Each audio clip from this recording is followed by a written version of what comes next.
Hey everybody, welcome back to the channel once again. I am Robert Storms, and welcome to yet again another live stream. So we're going to talk about everything, Avengers Endgame. We're going to talk about everything, but I just want to let everybody know a couple things that's going to be happening.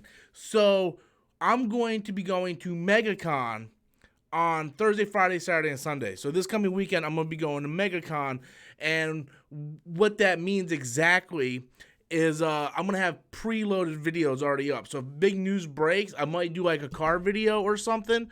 But just to give you guys an idea, this coming Thursday, Friday, Saturday, and Sunday, I have other videos. I have my top ranking all the MCU movies. I'm ranking all 22. That's going to be a two-part video. And then I have a video on what I think is going to happen in Phase 4. Then I got a Q&A video coming out on Sunday because I asked for questions on Twitter and I got some questions. So all that stuff's going to be done. So you'll have content for the whole weekend. I made sure there's plenty of content for the whole weekend for everybody. If any big news hits, I'll do like a selfie video live stream or something. I'll have you guys covered for sure, but I just plan on going relaxing. Also, if you guys are in the Orlando area, then feel free to go ahead and come by, say, hey Rob, what's up? Have a conversation. I love meeting you guys, so that's all good.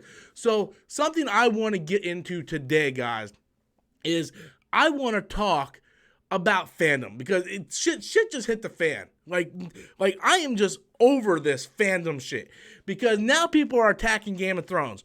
Like first it was Last Jedi, Last Jedi fucking sucks, blah blah, and now like the toxicity with fandom has just went up insane because now everybody's bashing Game of Thrones. Oh, they don't know how to write and stuff. You have people trying to tell other people how to tell their story.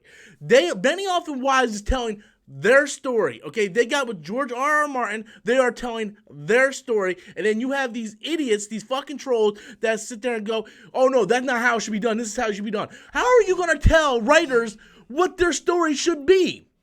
Oh, Dany's heel turn, she turned out of nowhere. Have you even watched Game of Thrones? Have you even watched Game of Thrones, guys? Dany turned bad out of nowhere. Really? Have you even watched Game of Thrones? I swear, these people are just fucking stupid. And then the whole thing with Arya is a Mary Sue. What? Now look, guys, I'm not the biggest fan of episode 3 of this season, the Battle of Winterfell. I wasn't a big fan of that. I felt like, some things I was disappointed on. I felt like there wasn't a lot of stakes. I felt like we were building up a lot of stuff. And then at the end, I was just kind of underwhelmed by what we got in the Battle of Winterfell. I think every other episode this season has been fantastic. And with that said, I'm not going on social media or on a YouTube video going, man, they don't know how to fucking do this shit. They fucked up Game of Thrones. This is worse than Rian Johnson's Last Jedi. Man, this fucking sucks. George Lucas don't know how to do shit. Blah, blah, blah. Like, who the fuck are you, you entitled bastards? Who the fuck are you guys? You are nothing but whiny, entitled little pricks. That's all you are. If you don't like something, guess what? You don't have to fucking watch it. No one's telling you have to fucking watch it. You guys sound like entitled little fucking cocksoles. What the fuck is a cocksoul? A cock muncher. That's what you are. A fucking sweet and sour chicken ass cock muncher. Arya's a Mary Sue. Really? Do you know what the fuck the definition of a Mary Sue is? Because a Mary Sue is someone that everything comes easy to. They had no struggle. Blah, blah, blah, blah. They can do anything. Have you even paid attention to Arya? She has lost everything. She has fought for everything. What the hell do you even... How is that a Mary Sue, you fucking jackass? How is that a fucking Mary Sue? It's the complete opposite of Mary Sue. Look, if you don't like what's going on with Game of Thrones this season, that's absolutely fine. You have the right to say, you know what? I'm not a big fan of what's going on this season. But to sit there and say, the writers aren't writing this right. Who the fuck are you to say the writers aren't writing it right? Who the fuck are you to tell the writers that their story's not right? It's their fucking story. If you don't like Last Jedi, fine. You have the right not to like Last Jedi. Who the fuck are you to tell Rian Johnson he did it wrong? It's his fucking story. He wrote his own goddamn story. First you complain that episode 7 is A New Hope karaoke, and then when Rian Johnson comes in and goes, okay, I'm gonna do something completely different for the franchise. Oh, this ain't Star Wars! Really? Make up your goddamn mind. You people are bitching just to bitch. Fucking fandom is nothing but intoxicated fucking heap of fucking waste. People are insane. People are insane. And it's gotta stop. I am tired of going on social media and getting tagged by all these fucking idiots going, Rob, you're a moron because you like Last Jedi. Rob, you're a moron if you think this season of Game of Thrones sucks. Rob, you're a moron. And don't forget, in 99 and 2000s, George Lucas was getting the same backlash. Oh, you ruined my childhood. You raped my childhood. Fuck Jar Jar. And then when someone else does Star Wars, oh, that ain't right. I want to go back to the prequel. Shut the fuck up. Make up your mind. Fandom is going down the toilet. And a lot of times, I'm ashamed to be a part of fandom. There's a way to dislike something and talk about it. And there's a way to be a complete jackass and be a troll and constantly just rip into people and follow them on social media and constantly just bashing them. Leave Rian Johnson alone. Leave David fucking Benioff and Wise alone. Okay? Let them tell their story. You know why? Because if you could do it, you would be working in Hollywood, wouldn't you? Anyway, guys, that's all I got. Until next time, as always, I'm Robert Storms, and that's my opinion. Okay, guys, back to the stream. That's going to be a video for tomorrow, so, yeah. I kind of did it both times. I wanted to say this off, but anyway, I seen I got a super chat coming in, and, hold on, let me shut my camera off. So, I seen a super chat come in. Let me check and see what it was. Oh, West Side Tech, bro. I thought it beat Avatar already. How much more? It needs about 300 million more in order to beat Avatar. Honestly, I don't think it can. West Side, I honestly don't think it can at this point. I'm looking at the box office now, and it's constantly dropping 50-something%. And, you know, it's going up against John Wick Chapter 3 this coming week. And it's going to drop out another 50%. So I'm thinking it's going to come in about 30 to 35 million this coming week. And I just don't think it's going. There's a good chance it might be John Wick. There's a good chance that might happen. And there's also a chance that it might not happen. But it depends how much money this movie's making throughout the week. Now, right now, it's about 310 million away from beating Avatar. Is there a possibility it can actually be Avatar? Yes, there's a possibility that it can be Avatar. However, I'm very dubious at this point. I think it's very, very unlikely. Possible, absolutely, but I want to be a realist on it. I mean, I'm praying that it will. I'm praying that it will be Avatar. Because, like I said, I'm not a fan of James Cameron. I think James Cameron is a fucking prick.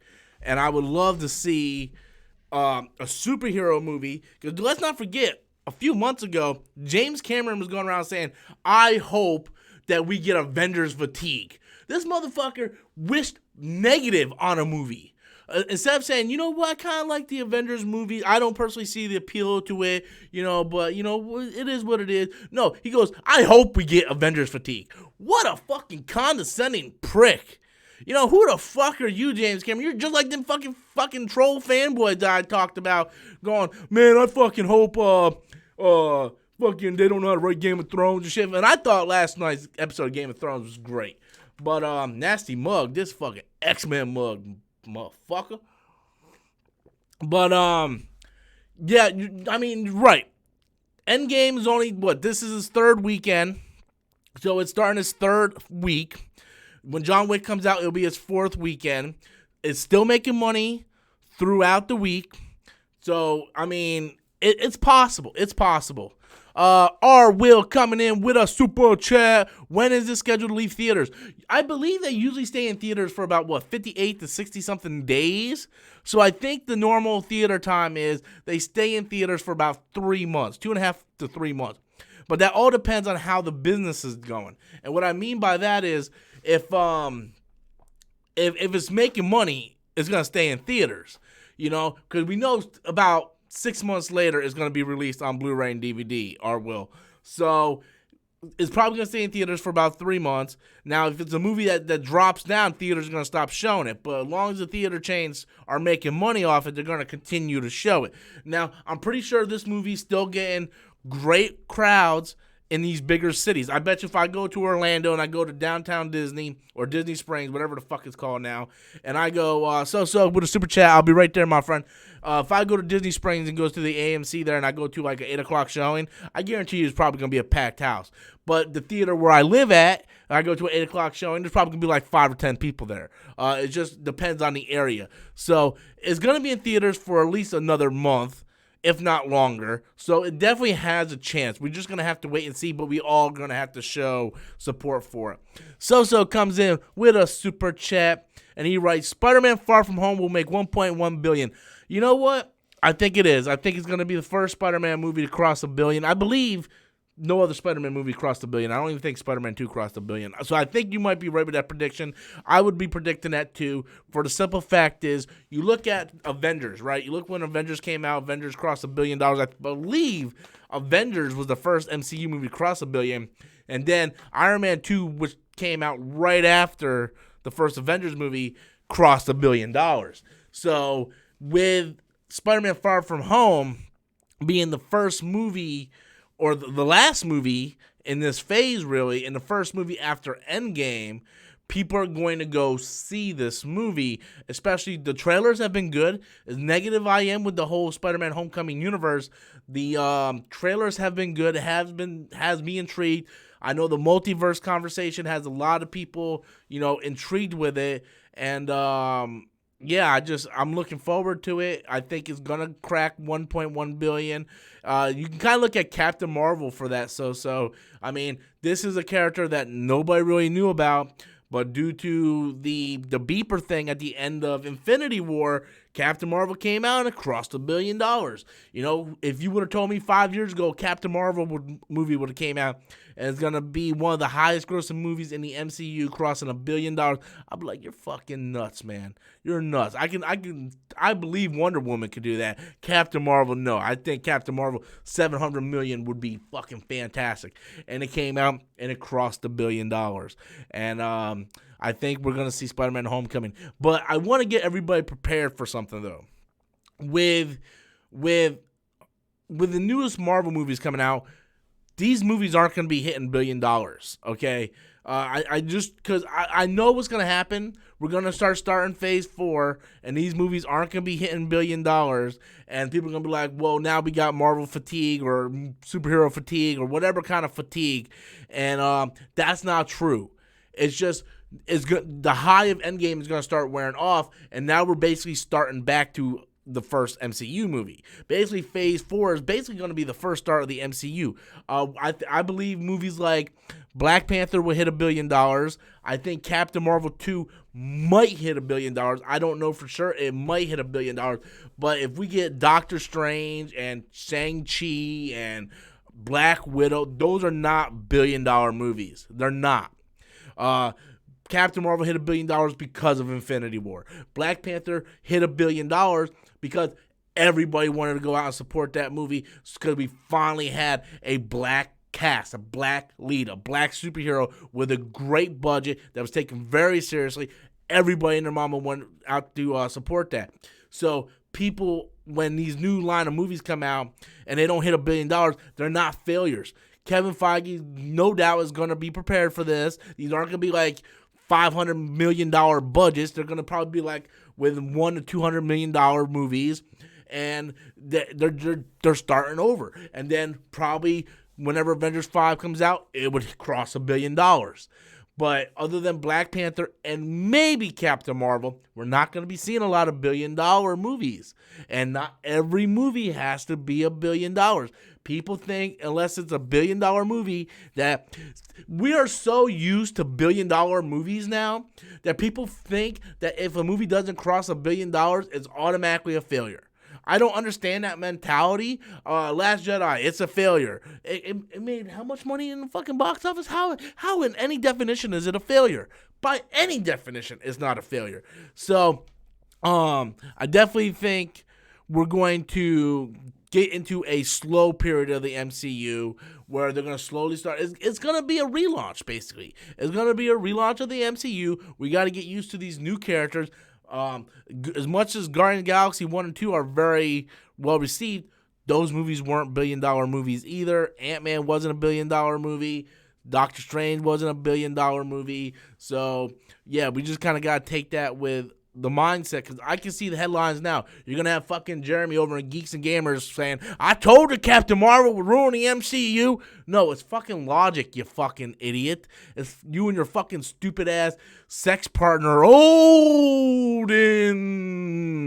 Motherfuckers are a bunch of fucking jackasses, and they don't look at the actual facts. The facts is the MCU is basically in the restart phase and are going to be building up new characters. Has nothing to do with them being SJW. That's why, you go woke, you get woke, you go broke, whatever that fucking phrase is. That's not true, because Captain Marvel and Black Panther, showed that it's not true. So people just got to realize that they're going through a resurface period, and the next phase of the MCU is going to be building and starting something completely new. So when those headlines come out, and I'm going to be doing it too. I'm going to be like, this is the end of the MCU. Oh my God, the MCU is going down. This is the end. Eternals, right. Eternals sounds promising, but it's not a billion-dollar franchise. No one even heard who the fucking Eternals were. So these movies aren't going to cross $1 billion. So when you get fucking Jeremy's from Dicks and Gicks over there and fucking Odin talking about the end of times for the MCU, just remember that a smart man named Robert, who's extremely overweight, said they're in a rebuilding phase. They're building back up to their next main storyline. This is all normal. As long as each one of those movies make a profit and none of them pull a Solo or Just League or they lose the studio money, the MCU is going to be just fine. And there has not been one MCU movie right now that has lost the studio money, because people don't understand what the definition of flops are, right? They look at something and they're like, Last Jedi sucks, it's a flop. Well, one, you saying it sucks is an opinion. It's not a fact. The movie made over $1 billion, made a profit. By definition, it's success. Solo, didn't make his money back. Didn't really get reviews. So by definition, Solo was a flop. Just League didn't get good reviews. Didn't make his money back. Cost studio money. By definition, it's a flop. Alita Battle Angel got mixed reviews. I personally thought it was good. Didn't make a profit. Didn't make its money back. It's a flop. So whether a movie is good or bad doesn't make it a flop. For example, you look at fucking Transformers 2, 3, 4. Like, they all fucking suck. But they made a profit. They did not lose the studio money. So by definition, they are a success. They are a success. They are not a flop. So yeah, just people don't understand things. Like, people don't understand how Rotten Tomatoes works. People don't understand, how the box office numbers work. They don't understand budget. They don't understand profit. And look, there's people that go out there and they watch movies just to have fun watching movies. We crossed 100 people watching right now. Over 100 people watching the stream. Just wanted to shout that out. So thank you guys so much. Venom, awful movie. Awful movie. Made the studio a shitload of money. 150% a success. As long as that movie makes the studio money, it's a success, guys. But you'll be surprised how many people don't know these things. I remember when people were saying Captain Marvel was a flop. It was like, how, by definition of anything, was Captain Marvel a flop? I don't get it. People are dumb. People are stupid. I give up on them. People are all dumb. Not all people dumb, but dumb people are dumb, if that makes any sense. Because they're dumb. But and let me just say this one more time. this coming weekend, I'm going to be gone for the entire weekend. I'm going to be gone Thursday, Friday, Saturday, and Sunday. I'm going to be attending Orlando's MegaCon here in Florida. So I will be there all 4 days. If any of you guys are going to be there, you see me, just stop me, say, hey, what's up? I have pre-made videos already done, scheduled to be uploaded on the channel on both Thursday, Friday, Saturday, and Sunday. I'm going to be doing a Q&A on Sunday. Pre-taped Q&A, which I already got the questions for, so thank you guys who submitted questions on Twitter. I'm going to be doing my ranking of the MCU, all 22 films, going to be a 2-part video, and I'm going to be talking about 5 movies that I guarantee we will see in Phase 4 of the MCU. So all those will be uploaded this coming week. So, yeah, so just let you guys know I got you covered. If by some chance any big news happens, then I will go ahead and, talk about that news through my cell phone. I'll do like a crappy car video where I'll go outside the con or whatever. So, but if you guys are attending MegaCon in Orlando, feel free to stop by, say, yo, what's up, fat ass? And I'll be like, yo, man, are you a troll? And, whatever. And I'll be like, I'm not Odin. So let me talk about Pokemon real quick. And people talking about, my title of my video today. Danny going Mad Queen was crazy. Oh, So comes in with a super chat. Let me forget what I was going to say, and let's go back to So. Hellboy was such a flop. It had 2 weeks in theaters. So, abso-fucking-lutely. That is the definition of flop. Completely forgot Hellboy even came out. That's how bad that movie was. Until you mentioned that, I would have used that as an example when I was ranting about it. But you're absolutely 150% right. Hellboy is, in fact, a flop. It didn't get very good reviews at all. I went and saw it with a girl I'm dating, and the movie was awful, guys. It was absolutely horseshit. I thought David Harbour did the best he possibly could, but the movie was just awful, and it made no money. Like, I don't even think it's playing in theaters anymore. Like, I know So said it was he had it in his theater for 2 weeks. I'm sure if I go down to Disney Springs in Orlando, it'll probably still have a couple showings over there. But if you haven't seen it, it's not good. It's not good. Like, I wouldn't even, Redbox it, guys. Redbox it. Wait for it to come out on Netflix. It's not a good film. But yes, So you're 150% right. That is the definition of flop. It's about whether or not the movie makes its profit back and then goes into profit and makes the studio money. It has to make its budget back. If the movie doesn't make its budget back, then it's complete waste for the studio and they lose money. So thank you So for your super chat. Spring Fox comes in with a super chat. Well, Spring Fox comes in with a super chat. Was Shazam a flop? Absolutely not. There was a time I thought it was going to flop. I did videos on it. I wrote Shazam flop, ? And I broke down the box office. I was like, look, Avengers Endgame is right around the corner. I don't know if this movie is going to make profit. I'm like, I don't know if this movie's going to make profit. And then slowly it broke even. I think now it currently made profit. I don't think it's a huge profit, but it definitely went past the broke even mark, and now it's in profit. So by definition, it's still a success. Wasn't a massive success, but I mean, the studio said they're gonna do Shazam 2. I don't know why. I didn't like the first one. I thought I honestly think it's one of the worst DCEU movies. I think it's it's I'd still put Just League as the worst, but I definitely think that Shazam is up there with one of the worst ones. It just wasn't good. The writing I felt was kind of weird in some spots.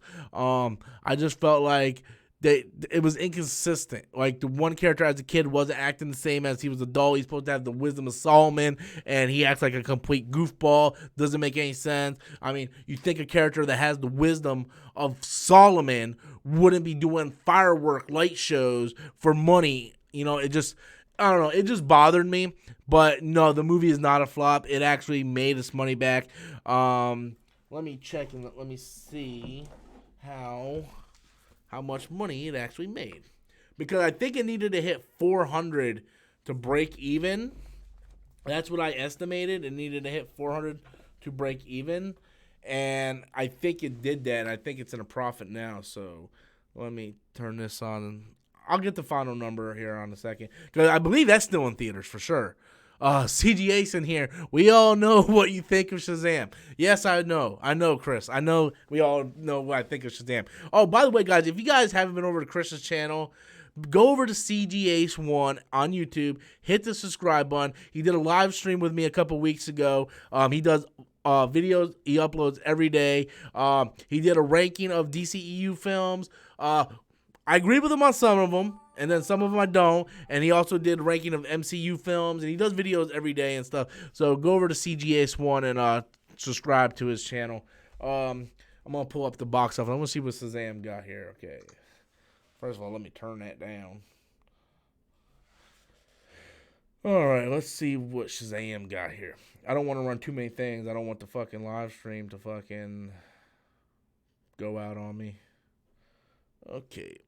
So, Shazam. Come on. There we go. Box office mojo.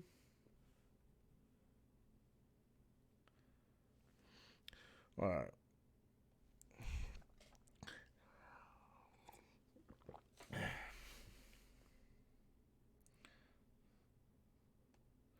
So Shazam is currently at number 12. Wow. It still brought in $1 million. Oh, I clicked Captain Marvel. Shazam. It didn't even hit 400 million. Yeah, I don't know, guys. I don't know. He right now worldwide Shazam's at 359 million. The budget for this movie was 100 million. Okay, so it broke even. So, plan on another live chat with you soon. I'll get about after the MegaCon trip. All right, cool. Yeah, I want to get you back over here. So yeah, it actually broke even. The way this works is, if you look at the box office, you take the budget and you multiply that by 3. So if the budget was 100 million, multiply that by 3, it needed to hit 300 million to break even. We got over 100 viewers right now, so I just want to thank each and every one of you guys so very much. And right now it's in at 359 million, so it broke even. It made the studio profit. So by definition, it's a success, regardless if the movie was good or not. It's still made money. The movie, I just don't think it was good, guys. The movie was trash. So to answer your question that you sent in a super chat in for Spring Fox, no, it was not a flop. It actually made a profit, which is surprising to me as all hell. But ain't nothing like a cup of tea after a hard day's work. Detox tea. I'm trying to detox. Look, man, you guys can love Shazam. That's fine. I'm not telling you guys not to love Shazam. I'm just telling you I think it fucking sucks. If you know anything about the character. Oh, let me talk about something. I was going to talk about this, but I'm going to talk about it. I'm going to go on a little rant. I was actually going to do a video on this. So I was watching a YouTube channel that I follow. I'm friends with the person. And he had a little discussion going on about Spider-Man Far From Home. And he's like, if you don't understand what the MCU is doing with Spider-Man, then you're not really a Spider-Man fan. And I took that very offensive, because I am a massive Spider-Man fan. Okay, I own every Spider-Man comic that's ever been published. Okay, with a few exceptions of the Amazing Spider-Man series, I'm still got to finish that collection. I own every Spectacular, every Web, every Sensational, Friendly Neighborhood. Like, I own them, every issues, man. I own all of them. Okay, I've been a Spider-Man fan since I was in 5th grade. I know the character. I know who Spider-Man is. I know who Peter Parker is. Just because I don't agree with the way the MCU has taken the character does not make me not a Spider-Man fan. It just, I don't agree with the Spider-Man. It's okay for Peter's suit to talk and have this AI and all that shit, because guess what? That happens later on in the comic books, like 700 issues later on. But I just feel like they're just building him up to be Iron Man replacement. And that bothers me. It takes away from the core of what was Spider-Man. And to sit there and say, well, Andrew Garfield wasn't real Spider-Man. He had to steal webbing things from Oscorp because he was stupid. What? No, he took the webbing cartridges and then he built web shooters out of them. Andrew Garfield was sitting there dealing with the electricity against Electro. They always showed Andrew Garfield doing stuff and showing how smart he was as Peter Parker. You know, so I don't know where the hell they got this shit from. But it just drives me nuts. How you can sit there and say, I'm not a real fan because you disagree with my thoughts on thinking that the new Spider-Man movies are trash. But, to each their own, I guess. We got 112 people watching. Welcome, guys. How's it going? Welcome to the live stream. Sitting back, discussion shit. It's just, we got to get over this thing, man, saying you're not a fan or if you don't like this or that, because it's crazy. It's crazy. It's crazy. I mean, there's times when Peter Parker was just as smart as Tony, Reed Richards, all of them. Man, he solved so many problems using his brain, and that's what made him unique. And then we get to like Spider-Man Homecoming, and his suit does everything. Or Tony does everything. And it's like, really? Like, I understand he's a kid, he's going to mess up, because that's how it happened in the early issues of the Steve Ditko, Stan Lee comics, but he's also smart. He's also smart. So, Andrew Garfield is my definitive Spider-Man. I love both movies, and I'm gonna defend those movies. So,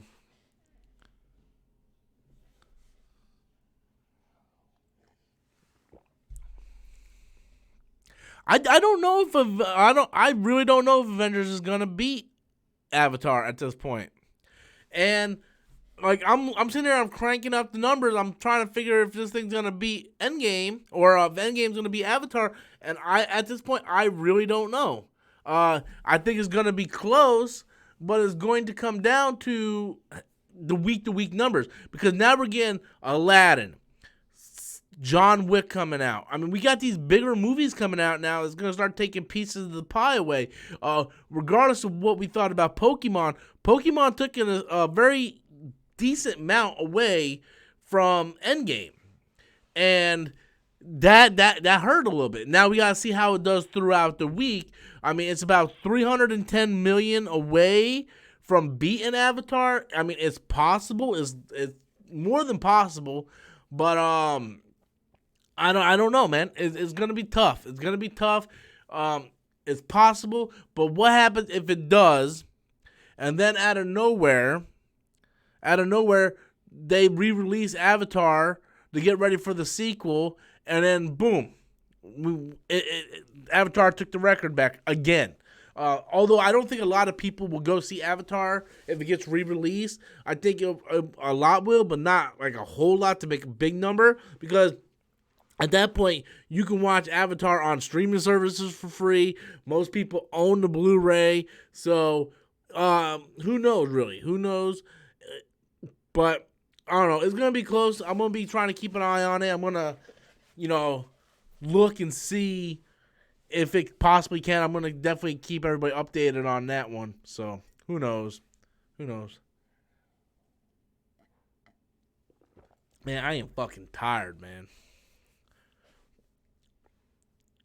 Yeah, I agree with that. Those numbers with Aladdin and Godzilla, I think you're about right. If Aladdin was a better movie, Aladdin would be almost like a $900 to $1 billion movie. But I think people are so upset with the trailers that I don't think Aladdin's gonna do that well. Sometimes the music in the trailer is like, oh man, I kind of want to see this movie, and then I see Will Smith as the genie, and I'm like, oh man, I just want to blow my damn brains out. And I'm really iffy about the movie. Like there's just something, like, it looks so weird, man. It looks so weird with the effects, and Jafar looks like I don't know. CGA says, I don't see Godzilla doing as well as people are saying. Well, I gotta look up the numbers and see what the first one did. Well, let's see, because everybody's talking about Godzilla, and I don't even think the first one did all that well. To be honest with you, I mean, obviously it did well enough to get a sequel, but I don't think it did all that well. Most of that money is going to come from overseas, not here in the United States. So that might save Endgame a little bit here in the United States. So Godzilla 2014. So Godzilla made $529 million worldwide. So if it goes up, if Godzilla 2 makes more money, I say Godzilla would probably come in at about 600 to 700 million tops. Godzilla ain't gonna come no more than 700 million. If it does, I'll be 100% wrong. I'll say I'm wrong and everything. But it made 328 million nationally or internationally, and here 200 million here in the United States. So we figure that Godzilla, this Godzilla King of Monsters, the sequel, is probably going to make about 2 to 250 here in the United States. So it's going to take a pretty decent chunk away from Endgame, but I don't think it's going to be a huge chunk. But worldwide is where the number's going to come in. So with 529 for the first one total worldwide, I only see the second one getting about 600 to 700. So these are numbers, guys. These are numbers. 700 domestic for Godzilla. There ain't no way it's gonna get 700 domestic. That's impossible. Well, that's absolutely 100% possible. It's possible to get 700 worldwide, and that would give it about 200 million more than the first one did. But there's absolutely no way that movie is gonna be getting 700 here domestically. That's impossible. So yeah, just to let you guys know that. And I want to check something with John Wick. I want to see how bad John Wick is gonna jump into here. So John Wick, the first one, grossed 88 million worldwide. Okay. John Wick Chapter 2 grossed 171 million worldwide. So we're gonna look at John Wick 3 possibly doing 200 million to 250 tops. John Wick Chapter 3 will probably do 250 tops. I say more like 200, but give it the benefit of the doubt, it'll probably do about 250 at the most. So we know John Wick really isn't going to do too much this coming week. Let me see if I can find how much it opened to. Opening weekend, it only, opening weekend, I can't even see where it opened up at. Because if Avengers Endgame drops 50-something% this coming weekend, it's probably going to bring in about 30 to 35 million. Opening weekend, John Wick Chapter 2 only brought in 30 million. So there's a good chance that Avengers Endgame can once again be number one for the fourth week this week. All right, peace out, Chris. Everybody, go check out CGA1 channel and subscribe to the channel, guys. So that's looking at the numbers. That's looking at the numbers here. Okay, John Wick Chapter 1 brought in 30 million. So or John Wick Chapter 2 brought in 30 million on its opening weekend with a total of 171 worldwide. So John Wick Chapter 3 can possibly bring in about 30 million to 35 million. It's probably going to stay slightly around the same, and it's probably going to bring in about 180 to 200, 250 tops worldwide. So that's the numbers, guys. That's if you're looking at the numbers. So I don't see Godzilla doing all that much. I see about doing about 700 million. Yes, it's going to take away some of the Endgame pie. John Wick, I just broke down the numbers of the previous two films. I don't see that doing much against Avengers. If it does beat Avengers at the box office, it's going to be by just a few $1 million. It ain't going to be like this massive thing. So with that, it looks like there is a possibility that Avengers might be able to get Avatar. It might be able to get Avatar. Endgame.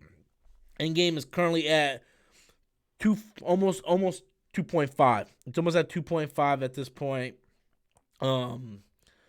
It's sitting at 723 domestically. It might be able to bring in another 100 million domestically.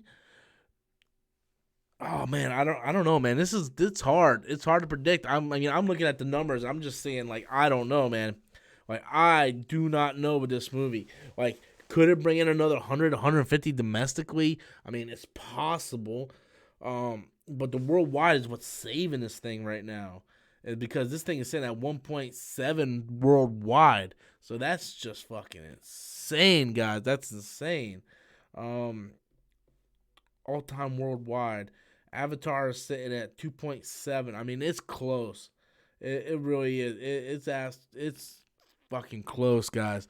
But let me see how many theaters it's still playing in. It's still playing in 4,626. It's still playing in 4,662 theaters. So it's still playing in a lot of theaters right now. So, I mean, it's possible. We're just going to have to look and see how it goes. But it's something I'm going to pay attention to and, kind of see how it goes. It's possible. The numbers look a little hard, but it's possible. It might actually do it. So, we'll just have to play it by ear, I guess. Did I get any super chats in while I was rambling here? Looking at shit? Okay, I don't see any. So, I actually got shit this morning for doing Game of Thrones spoilers at the beginning of my video. And people gave me shit about, like, my title of my video, going, Rob, why you wrote it smashes Pokemon? It barely beats Pokemon. Well, I thought by putting smashes I would get more clicks, and that didn't actually go it didn't go that well the way I wanted. So I probably should have wrote barely, but my videos haven't been doing all that well lately. I've only been getting like maybe 3,000 to 4,000 on each of my videos, which hasn't been doing all that well. So yeah. Oh, Valhalla comes in with a super chat. How crazy was Game of Thrones last night? Dude, I don't know if you were here, Valhalla, at the beginning of this video, but I went on a rant, my friend. I went on a rant about these fans complaining about every goddamn thing. I thought last night's episode of Game of Thrones was fantastic. Was fantastic.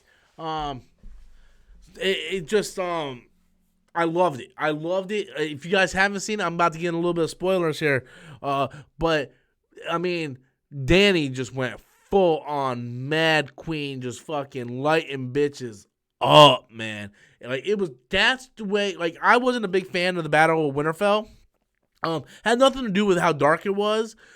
People were like, "Oh, it's so dark, I can't see anything." I didn't like it because I just didn't feel like the stakes.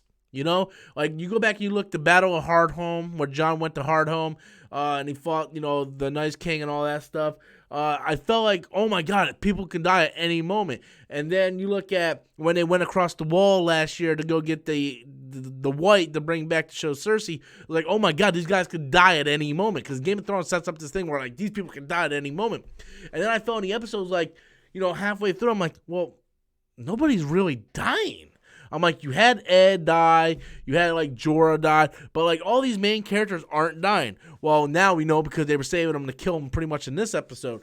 But I just felt like there was no stakes. And I didn't have a problem with Arya killing the Night. I thought that would have been much more effective to have Jon battling the Night's King and them, Jon losing the upper hand and then Arya coming behind him and killing the Night's King. But the problem is, like, the Night's King has all these soldiers, right? All these White Walker soldiers, and none of them fought. Like, in the Battle of Hardhome, we saw that one White Walker, one of the knights, fight Jon Snow, and then Jon Snow killed that White Walker, and we didn't get any of them. We didn't get any of them. We just had like dragons flying around killing each other, and then the Night King gets down. He does that one awesome rise, and then he goes to try to kill Bran, and then here comes Arya flying in and stabs him. I wanted to see like Jaime and Brienne. Like, we had all of these characters that had Valyrian steel, right? They kept pushing like Valyrian steel, right? I was like, oh, wouldn't it?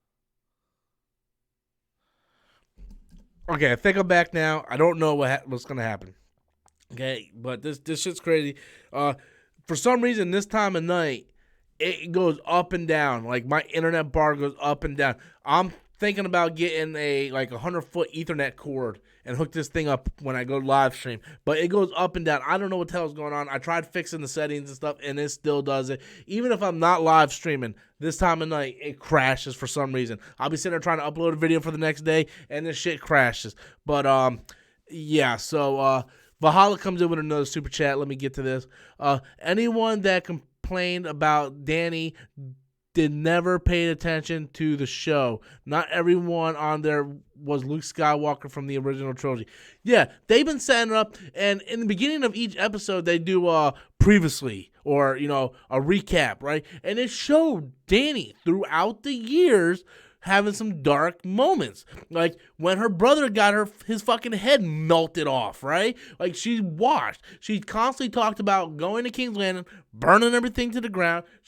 Like, the prophecy said you would give birth to a child and it will burn the city to the ground. Guess what? She gave birth to the dragon burned the shit to the ground. Like, they set it up through 7 seasons. It was not something shocking, okay? It happened. It happened. I don't know how anybody can steal my internet. I got a code on it. But people just complain. Like Arya's a Mary Sue. Like how is she a Mary Sue? A Mary Sue is someone that everything gets given to them. They don't have to earn it. Like they don't struggle. Arya is the complete opposite of the Mary Sue. Right? And like I said, I loved last night's episode. I thought it was fantastic. I didn't like the Battle of Winterfell because, like I said, we didn't get to see any of the Night King soldiers do any combat. Like, they just kind of walked behind the Night King like the Backstreet Boys when they were going to try to get Bran, and then Arya jumped in and killed the Night King. I thought it would have been awesome if we had some of the Night King soldiers battling some of the best characters in Winterfell. Like, have one of the soldiers fight Brienne, have one of the soldiers fight Jaime, have one of the soldiers fight Jon, have one of the soldiers fight these top tier characters.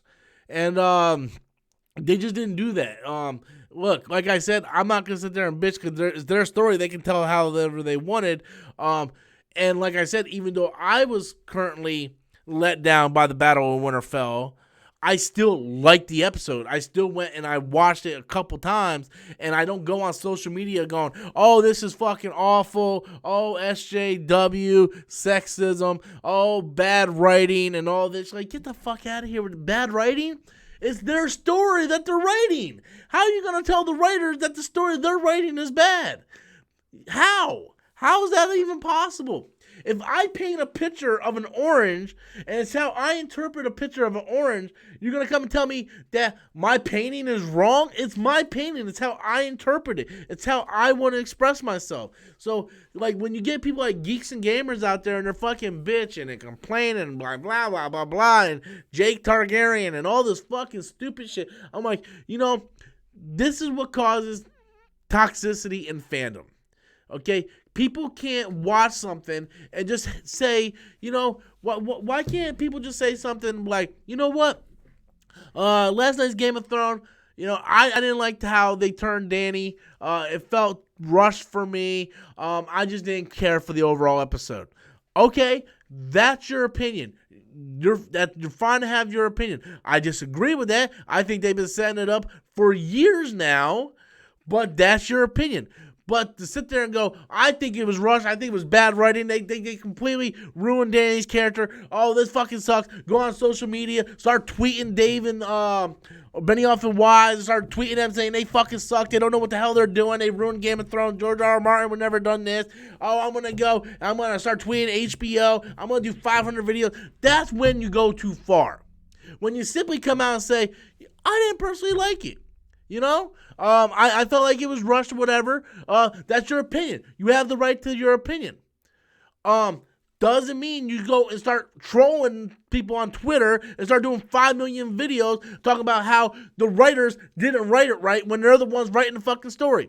So Valhalla comes in with another super chat. And he writes, Game of Thrones is the new Star Wars when it comes to toxic fans. Sadly, I have to agree with you. Look, when people watch something for 8 years, right, or 7 years, whatever, they have it in their mind what's going to happen next. And when that doesn't happen, they can't handle it. They're like, well, it should have been this, and Jon should have took out the White Walker, and then the prophecy, and the blah, blah, blah, blah, blah, blah, blah, blah. It was like, you let your expectations ruin it for you. So many people went in The Last Jedi and go, oh, that's going to be Luke's daughter, and Luke's going to pull out a lightsaber, and he's going to fucking fight Snoke, and blah, blah, blah, blah. And then when Luke is like, no, I failed, I went in exile, Jedi need to end. Oh, that's bad writing. That's not Luke Skywalker, blah, blah, blah, blah. It's been 30 years. How the fuck do you expect the character to be the same thing as Return of the Jedi? Okay? That's toxic fans. When you allow your expectations to ruin and judge what actually is told in front of you. Whether or not you like The Last Jedi or Game of Thrones, Benioff and Weiss wrote the story that they want to tell. It's their story. Rian Johnson wrote the story that he wanted to tell. It's his story. If you don't like it, fine. Don't watch it. Nobody's making you watch it. We got 2 big super chats coming in. Let me get to them. Daniel C. writes, that's like saying don't criticize DCEU writing. Well, I criticize DCEU all the time. I said 100 times Justice League was not a very good movie, wasn't well written, the script had problems, the editing was awful and stuff like that. You can come out and say that. That's perfectly fine to come out and say the things you had a problem with. That's not what I'm talking about. You have a right to your opinion, Daniel. What I'm talking about is when you sit there and you go on Twitter and you're harassing the directors and you're harassing the writers and you're harassing the actors and you put 5 million videos out a day saying how this sucks, you don't know what you're doing. Okay? Like when Just League came out, I did a lot of videos making fun of them. I made David P. dumbass and everything. I do skits making fun of it. But never once did I tweet Zack Snyder saying, you're a fucking hack, you don't know what the hell you're doing, Josh Whedon, you suck. I tweeted Josh Whedon, you suck. Oh, Warner Brothers. Like, I don't tweet these people. Fucking Last Jedi comes out and fucking, the chick that plays Rose, Kelly Marie Tran, had to leave social media because people started fucking spamming her. Rian Johnson constantly gets spammed and harassed. There's not liking something and then taking it to another level with harassment. So, yes, I can criticize DCEU. I think Shazam was a poorly written film. Now, that's the story they want to tell. That's fine. I think it was poorly written. But I'm not harassing the directors and writers and everything about the fucking movie. I came out, gave my opinion. That's it. So, anyway, Daniel, I hope that answered that question. We got a few more super chats, so I'm coming to it. P.O. Box. We're still waiting. Just turned in. If you already brought this up. No, I didn't. I meant to bring it up, but I forgot. So, I had a great YouTube pay this week, or this month. Great YouTube pay. From thanks to all you guys with the super chat. You guys really helped me with the pay this week. But here's the thing. I have full intention on the 21st, when I get my YouTube money, to go get a P.O. box. Here's the thing. My car broke down. Saturday night came out. My car is shaking. It's not driving well. I don't have the money. My father is lending me the money to go get my car fixed tomorrow. Right? So I'm going to the shop. He's paying for everything. And then I have to pay him back a little bit each month. So, with that said, I'm going to have to dip into my YouTube money. But I have full intention of getting a P.O. box at some point first. But it's definitely happening, my friend. So thank you. Thanks to all of you guys. Valhalla comes in with a super chat. Hated how Thor was treated. Still love Endgame. I didn't like how they treated Thor the first time I seen it, but then the second time I seen it, I liked it a lot more. Do I wish he was like fat and depressed and all that? No, I don't. I wish it would have been like Thor from Infinity War. I love Thor from Infinity War and Ragnarok. I wish they would have came with that Thor, but that's what the Russo brothers wanted to do. That is their story. You gotta go with it. You don't have to like it. But as long as you're like, hey, you know what? I really didn't like it. That's fine. But when you start tweeting out the Russo brothers and doing 500 videos about how it's the end of the MCU, then you kind of take it too far to toxicity. But thank you so much for Super Chat, Valhalla. Steven the Destroyer writes, Captain Marvel didn't have a big role like I thought. Yeah, well, you got to remember, that movie was filmed before the Captain Marvel movie. So they gave her a role to kind of introduce her. Sort of like Black Panther had a role that was kind of small. You didn't have a big role in Civil War. So, Captain Marvel had a pretty small role. I thought it was significant. I mean, she got Tony from outer space. Fought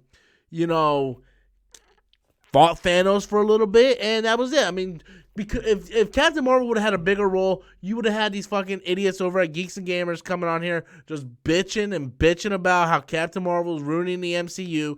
So, unfortunately, I think her role was just fine the way it was. So, yeah, but thank you so much, Steven Destroyer, for your Super Chat donation, my friend.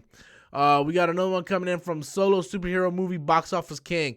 Dude, I love your fucking your username. I say it every time, man. What's up? Just got in late in the chat. Endgame question. Do you think Endgame is going to get a second win before Far From Home, just like Captain Marvel? I think that's possible. When I was factoring in whether or not it was going to be Avatar, I know you say you just got in, but we were going over the box office numbers, and I had the box office numbers pulled up and whatnot. And let you guys know that I am having internet problems, so if it does crash, don't go anywhere. I'll be streaming again in a second. It's just constantly been crashing. But with Homecoming, or Far From Home rather, there is a chance it might get a boost like Captain Marvel did. I think people are gonna be like, oh well, hey, Far From Home comes out this weekend. Let's go see Far From Home and then let's go see Endgame again. Or hey, let's go see Endgame and then go see Far From Home. Hey, let's go do a double feature. And that's possible. That might happen. I do think that is. At this point, it's on pace to break the record. Because I keep thinking like this movie's been out for so long, right? And it hasn't been out too long right now. Like this past weekend was its third weekend. Like last Friday was its third Friday. So it's in its third week. It made all this money, and in our mind, it feels like it's been out for like 2 months. When actuality, it's only been out for 2.5 weeks. Like, we're going into the third week. Friday will start its fourth week. So it still has a long time in theaters. Like, movies usually stay in theaters for about 2.5 months. So it's possible that this movie can still break the record. Like, I was breaking down the numbers that if it loses 50 to 55% this week, it's going to come in about 30 to 35 million. Well, John Wick Chapter 2 came in with only 30 million. So it's a strong possibility that even if Endgame drops 50%, it's still going to be John Wick at the box office, bringing in another 30 million, making number one, or coming in at 35 million, still making it number one. And then it's also possible that it's going to accumulate a lot of money throughout the week. Yeah, I definitely think it's possible, and I do think it's going to get the boost, Solo. I really do. Thank you for your super chat. We got one coming in from, is it Mitchell, who writes, who would you cast as the MCU's Fantastic Four? I really don't get into casting because there's so many people that it's just, like, I always say go unknowns, but I like the Michael Sosinski, whatever his name is. I like him as Mr. Fantastic. That's one I would like to see get cast. I mean, you can cast anybody to play the Thing.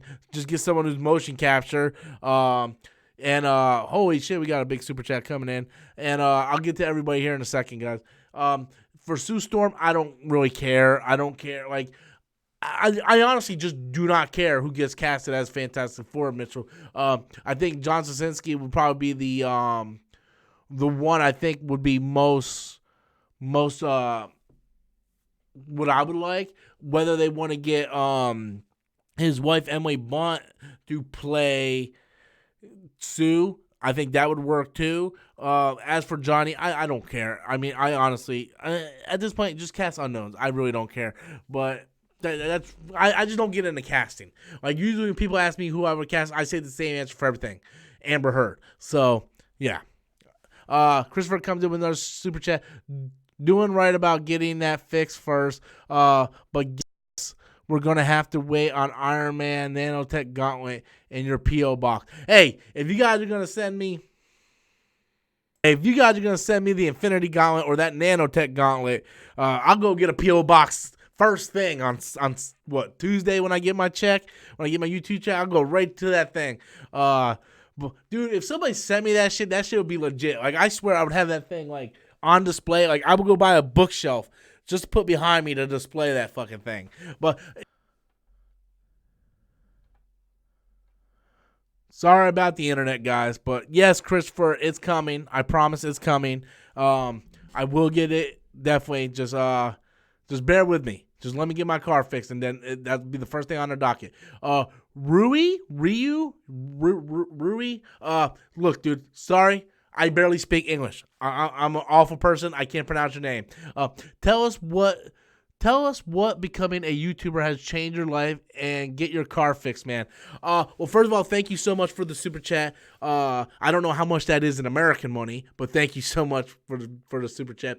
It didn't really change my life all that much. For the past year, it's kind of taken over my life, to be honest with you.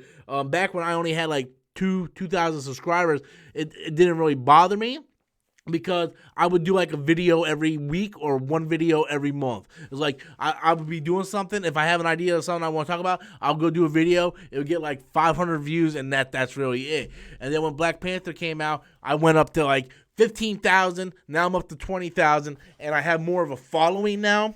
So now it kind of consumes my life. It is a second job. I used it as income now, because of like all my live streams do really well, because so many people are nice enough to send me super chat questions that helps pay my bills and stuff. That's income at the end of, like your super chat is income for me, you know? So it really became a second job. I do videos constantly. If I'm not working at my day job, I'm doing videos. I barely have time for myself, and that's not me complaining, because the best thing about YouTube is it's a hobby for me. It doesn't feel like a job. The only time it feels like a job is when I know I got super chats coming in. I'm going to get to them all. Trust me. I just want to take time here.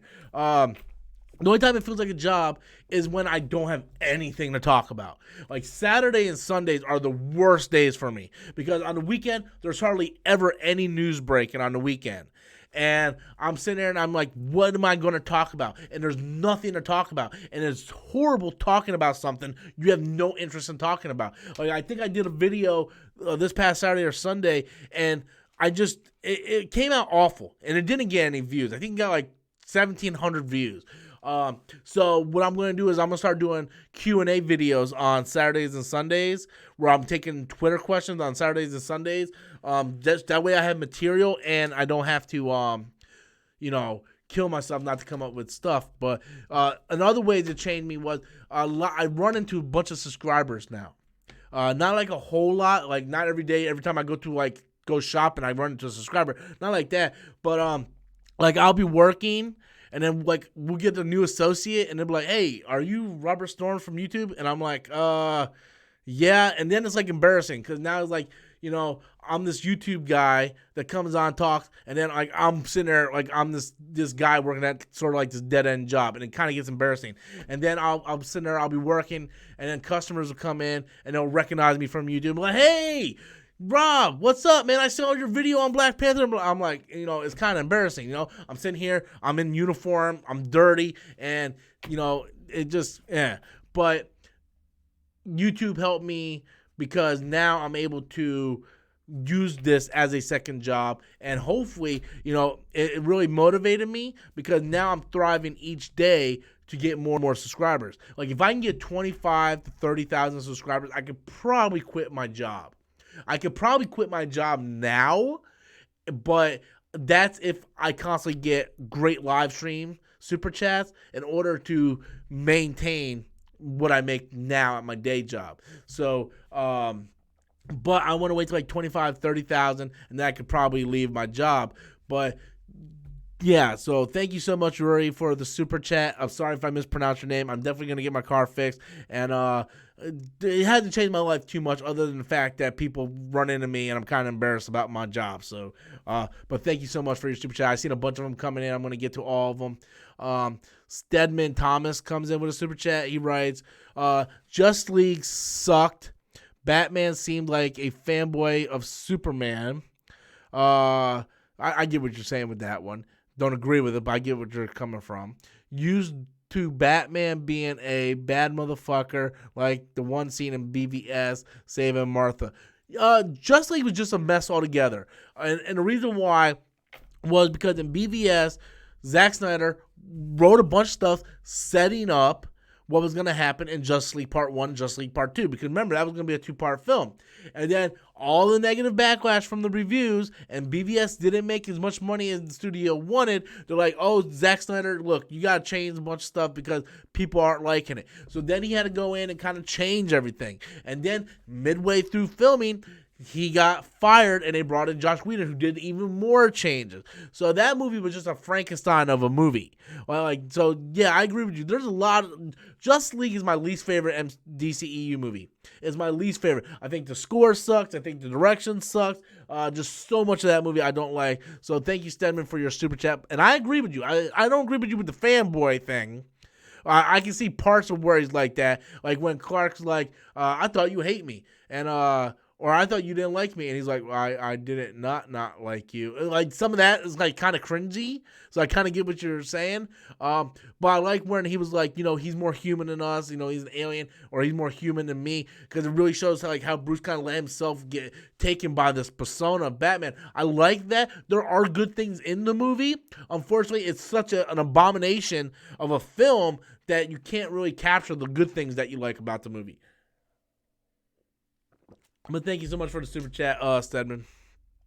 Where's the next one? I've seen a bunch of them coming in. Okay, so Stedman's right here. The next one is Steven the Destroyer coming in again. Thanos should have stayed alive. They could have used him. Thanos is still alive. Okay? They didn't kill Thanos. They killed two versions of Thanos. There's a multiverse now. Thanos from a multiverse can always come in. So they really didn't like they killed Thanos from Infinity War in the beginning of Endgame, and then Thanos from 2014 comes in and they kill him at the end. But let's not forget, there are multiple timelines now. By them going back, they have multiple timelines, multiple dimensions, and they always can bring in another Thanos. So I definitely think that it's a strong possibility, Steven. So I wouldn't say that it's a done deal. They can always bring them back. Valhalla comes in and says, Disney okay Deadpool, then I like for the X-Men to spin off from Deadpool movieverse. I disagree with that. They're fine to have your opinion, but Bob Iger has already said Deadpool is going to live in its own thing. Deadpool is going to be its own thing, and the X-Men is going to be part of the MCU. There's no way Kevin Feige and Disney is going to say, hey, we got all these popular characters now. We're going to spin off in their own dimension universe. They're going to live in a Deadpool universe. That would be a failed opportunity and a big mistake. Like for years, you've been making the MCU, building it on B-level characters. Now you finally have your main characters back. They're going to use them. Deadpool's going to live off on his own, the way he should, but the X-Men will be integrated into the MCU, and that's the way I think it should be Valhalla. Christopher comes in. That was $270? What the fuck? Rui sent me $270? He sent me $270. You know what the problem with that is, right? YouTube is... Because basically YouTube is taking your money. So they take 40%. I mean, this guy just donated $270, and thank you for every penny, bro. Like, I would seriously suck your dick if you were here. But I don't think it's fair that YouTube takes 40% of y'all money. Like if I donate to John Campia, if I'm watching the John Campia show and I donate $5, I'm giving it to Campia. Why is YouTube taking 40%? They should at least make it like 10%. YouTube takes 10%. 40% is a very a substantial amount to take. 40%, really? But seriously, though, everybody that's super chats, thank you all so much. Like I said, you guys are the lifeline of the channel. Like my daily videos don't do that well. Like maybe once in a while a video will do $10. Like I'll do a video and it might get like $7 to $10. I make the money on live streams by getting super chats, and when you get someone like Rory who comes in and gives an substantial amount like that, it's very emotional. Like thank you so much. It means a lot. It really does. And thank each and every one of you guys, Chris, all of you guys that are like my mainstays that come in and do it. Valhalla, you're one of them. Thank each and every one of you guys. And also everybody who's writing. Like, you guys don't have to watch, you guys don't have to give super chats to support me. Just you guys, clicking that like button, clicking that subscribe button, clicking that share button, and watching videos every single day. That's all the support I need. You guys are fantastic, and thank you so very much. Hey, they deserve a cut, but 40%? I mean, that's a lot of fucking money. But yeah, let me just go back to thanking you guys. Like, honestly, thank each and every one of you. I will be getting that P.O. box. I promise I'm going to get that P.O. box. You just let me get my car taken care of first. So on the 21st, when I get that check, and I'll follow me on Facebook and Twitter, I'll let you guys know once I get that P.O. box, and I will do a whole video on the P.O. box, and you guys can send me anything you want, letters. You can send me a letter, call me a fat fuck, and then I will talk about it. UTR Live comes in with a super chat. Yo, Rob, I have to know, are you gay because you're hot? I do not suck dick. I talk a lot about sucking dick, but I do not suck dick. I do not. Look, if you're gay, that's absolutely fine. I'm not. Okay? I mean, and look, I'm cool with it, Like, I have nothing against people who are gay. Don't give a shit. I got a gay dude staying in the house right now. Friends of my ex over there, or whatever she is now, but I mean, he's staying here, and that's fine. As long as he don't try to suck my dick, I'm not gonna punch him. So that's pretty much it. I mean, I love girls too much, obviously. I like the vagina, but I talk about sucking dick all the time on the channel because dick jokes are funny. Like I would suck your dick if you gave me $30, right? Like, it's funny to say that because it's so extreme. I like taking things to the next level.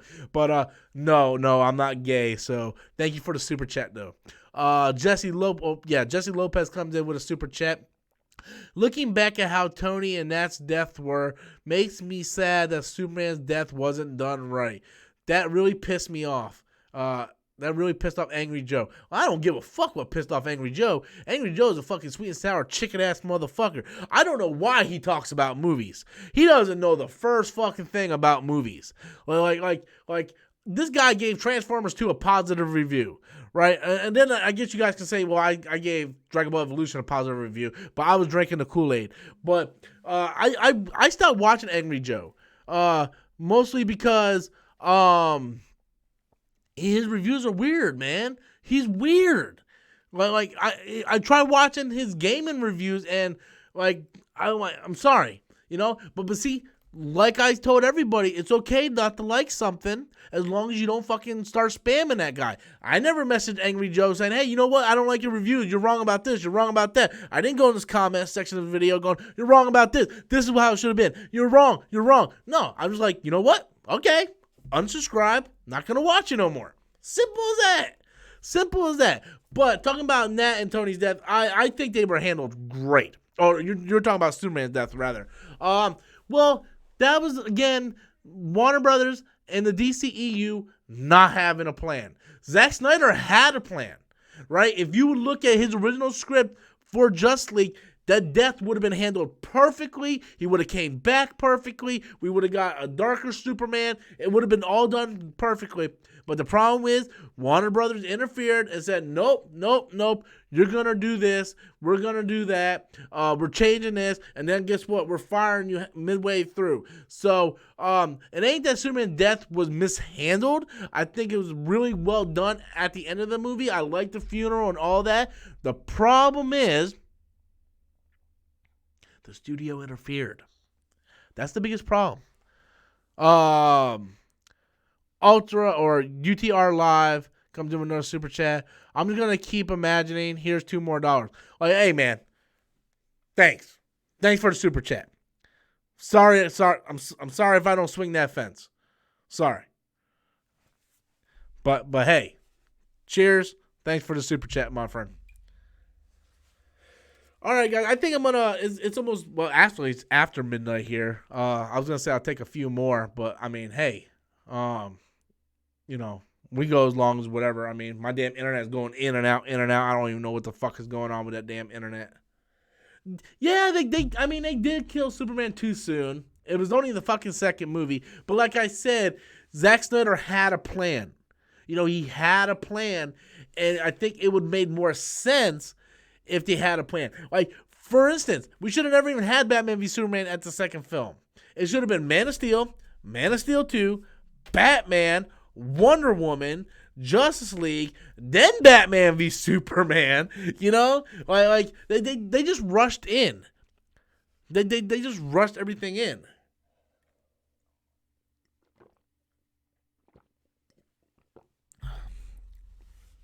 But like I said, the studio interfered, so we didn't get Zack Snyder's true vision. And if you actually go read not even read, look at what Zack Snyder said in comments, in interviews and stuff, he completely had a different vision. Like, Darkseid was going to come try to take over, like, revive Superman, bring Superman back, and then he had this entire thing where, remember when Flash was like, Lois is the key?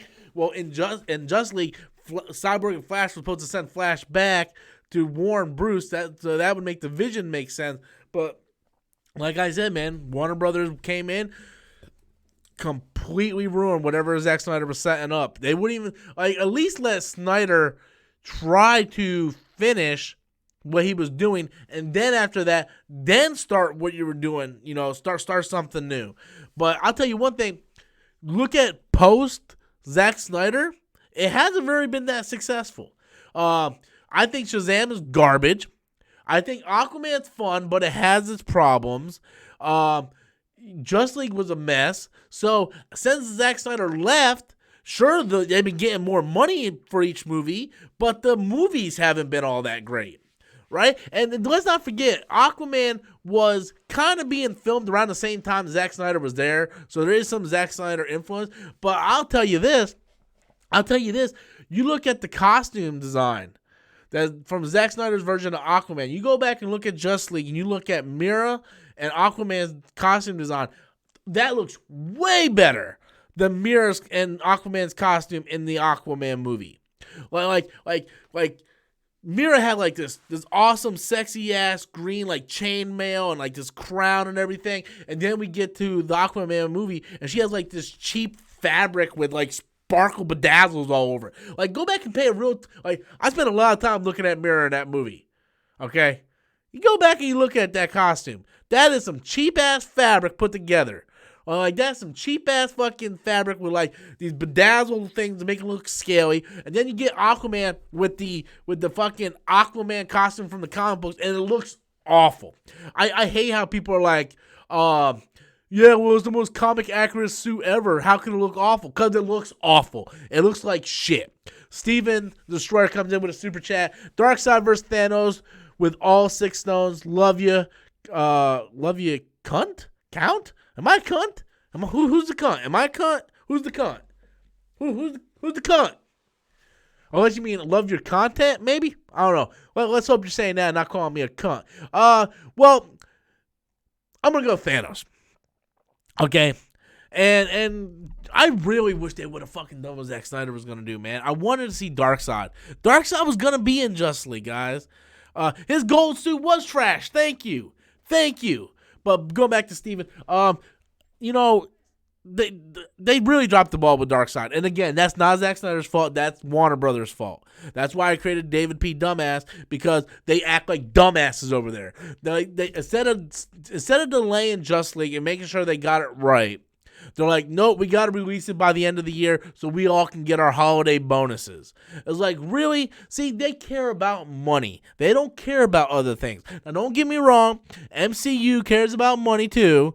Trust me, they care about the money. But they also care about the quality and their what's the word I'm looking for?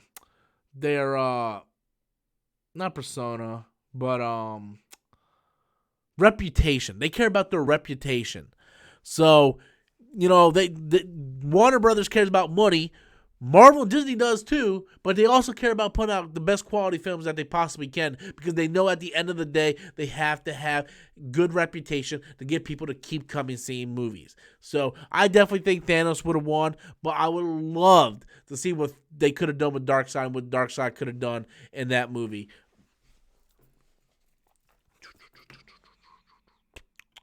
And thank you so much, Steven the Destroyer, for your super chat, my friend.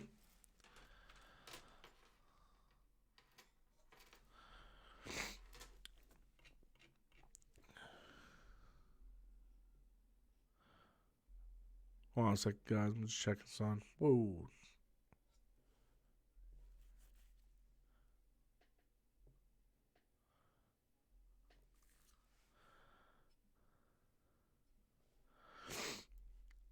Hold on 1 second, guys.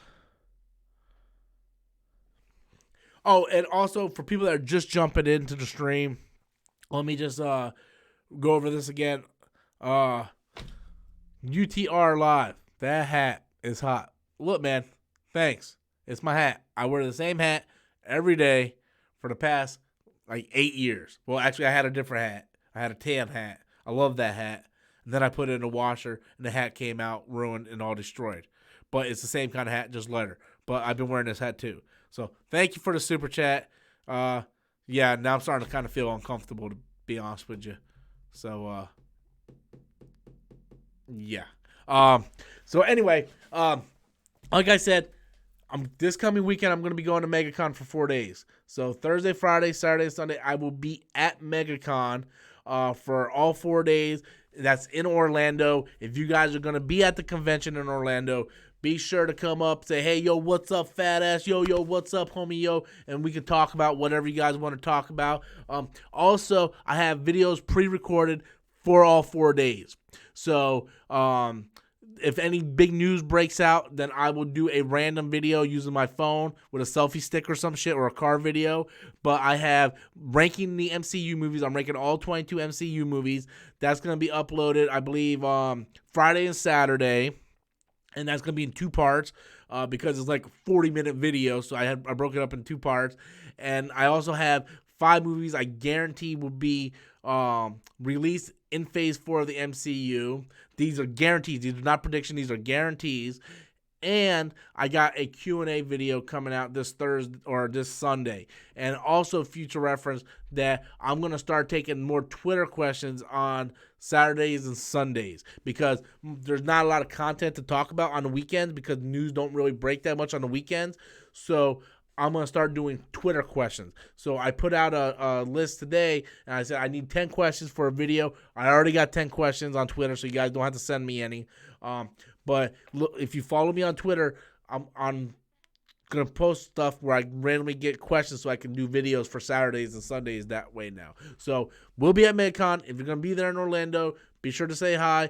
Don't worry, I'm going to have videos pre-uploaded and recorded for this weekend, so I don't have to do them. If any news breaks, like Tom Holland plane crashes or something, that's horrible to say. I shouldn't have said that. If something happens, I'll be able to do a video on it, so don't worry, I got you covered in case any big news happens. So if anybody has any other questions, I think I might wrap it up. I'll wait, see if anybody else has any. Do I do collabs?